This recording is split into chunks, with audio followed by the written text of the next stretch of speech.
বহু প্রতীক্ষিত Christmas tree programme শেষ হয়ে গেছে। আমাদের বাচ্চারা যে দিনটির জন্য অপেক্ষায় থাকে, কারণ সবাই গিফট পেতে পছন্দ করে আর বাচ্চারা তো কথাই নেই।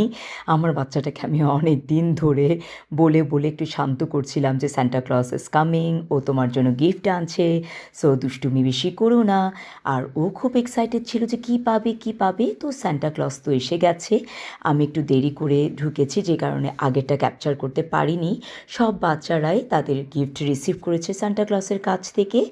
আর পরিশেষে এই সুন্দর ক্রিসমাস ট্রিতে দাঁড়িয়ে আর এই ফটো বুথে একটু দাঁড়িয়ে পোজ দিলাম। প্রতিটা ফ্যামিলি এখানে দাঁড়িয়ে সুন্দর সুন্দর ছবি তুলেছে আর ভিডিও করেছে। আর আমার তো রিলের জন্য এক্সট্রা একটু ভিডিও করতেই হয়।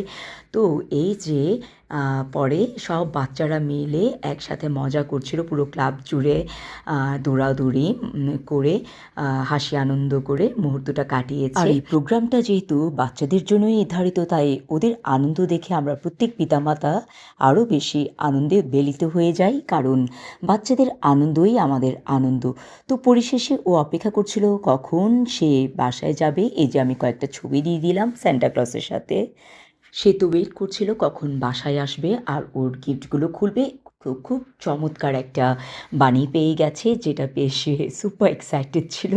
আপনারা দেখতেই পাচ্ছেন ও ওটাকে ধরে টয়েসগুলো পেয়ে খুবই এক্সাইটেড একটার পর একটা। এই যে এখন ডক্টর সেটটা সে খুলেছে আর ডক্টর সেটটা ওর পছন্দ হয়েছে। তারপর একটা বারবি ডল পেয়েছে। খেলনাগুলো পেয়ে খুবই এক্সাইটেড, কিন্তু অ্যাজ আ প্যারেন্ট যেহেতু আমরা টয়েসগুলোর জন্য টাকা দিয়েছি, সেই অনুযায়ী আমার ডক্টর সেটটা পার্সোনালি তেমন ভালো লাগেনি, কারণ এর আগে আমি 2-3টা সেট আমি কিনেছি, কিন্তু ওগুলোর গুণগত মান আরও ভালো ছিল।